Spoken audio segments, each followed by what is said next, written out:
person, but they're also responsible for bringing the entire school on board with indigenization. I don't agree with that. Mm-hmm. And I think that what we're going to do is use every opportunity to grow our student knowledge, grow our faculty knowledge.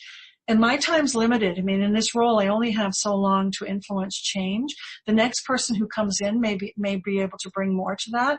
And I think that's why it's a good idea that leadership does change. Like you have a time when you're able to influence things. I'm at the end of my way to influence things. And what I was influencing in the beginning was a lot different than what I'm able to influence now. But I've been working on succession planning. So I've been working on building the skills of my faculty so that when I'm gone and somebody else moves in, that we're on a trajectory where the strategic plan's in place, mission, vision, and values are in place, and they will lead us to the next level. Mm-hmm. So, there's a beginning. Is that kind of bittersweet work for you? It is, because I think that I'm going to need to go take a workshop on how to retire. When you've been doing this over 40 years, it becomes your life. And when you age, you don't feel your age. Yeah. Not most days. Yeah. And so to be and you're going to go through the same thing, because nurses start out as nurses and they work. And then they decide they want to go back to school. And I've been going back to school for a very long time, and multiple times when I was raising my family. And I got my PhD later in life. So when you get it later in life, you don't have as much of a lifespan with it. And there's all these things that you want to do when you get it. And so time runs out before you do. Mm-hmm. Sometimes.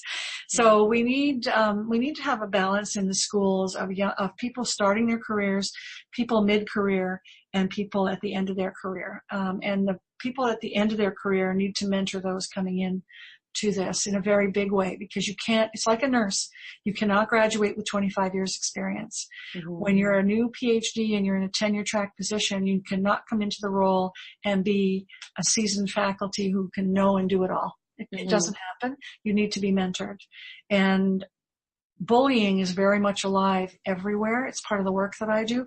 I will probably continue this work even after I'm retired, working with groups to work on that, to make sure that the culture that people create for their workspaces is one that encourages that work to get done and doesn't alienate someone or marginalize them or have them leave the profession.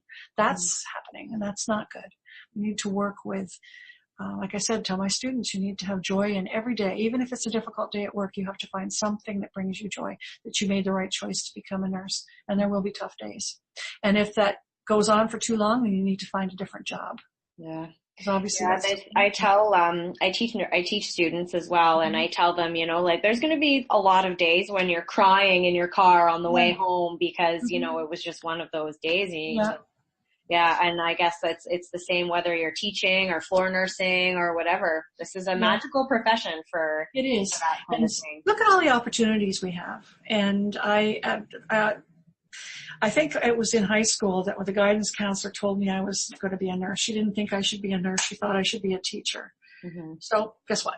You are. No, I'm a teacher, but I'm not teaching as much because my role requires that I'm not teaching as much at all. Mm-hmm. But I do oversee the work of other people, and so if I can have any influence at all, it will be go to these things and bring back the information and hire the right people, and then work and mentor those people so that they can reach their full potential and full scope of what they've learned how to do. Because you can't know it all. Yeah.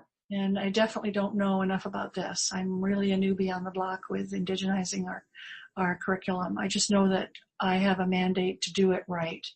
And so it may not get done by the time I'm done, because I think it also has to go slow. I'm also worried that it'll go 2 steps forward and 1 step back.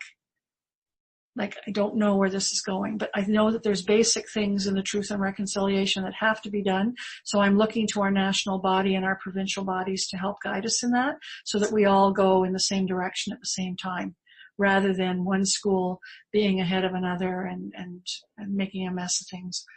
I think we need to be on the same level playing field with this. It's too important to not work together. Because we're in competition with each other for students and for faculty, and sometimes that can get in the way with things. Yeah. You have to make sure, and faculty in particular right now, we're all looking for the same graduates.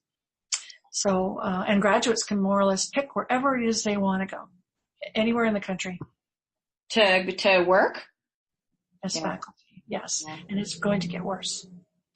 Yeah. So the other thing we need to do is make sure that when people do choose to go into academia, that they are supported so they don't quit, because it's not a 9-to-5 job. It's not a 5-day-a-week job, and it's a hard job, but I love it. So yeah, that's something that I'm learning in my. Don't get discouraged, but there's down times as much as there's up times. I'll tell you, there's some very discouraging times, but that's when you reach out to your colleagues and you figure out a way to come back.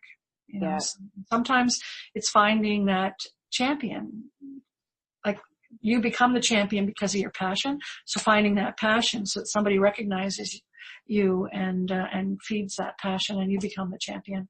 And then you feel good about yourself because you're growing yourself too.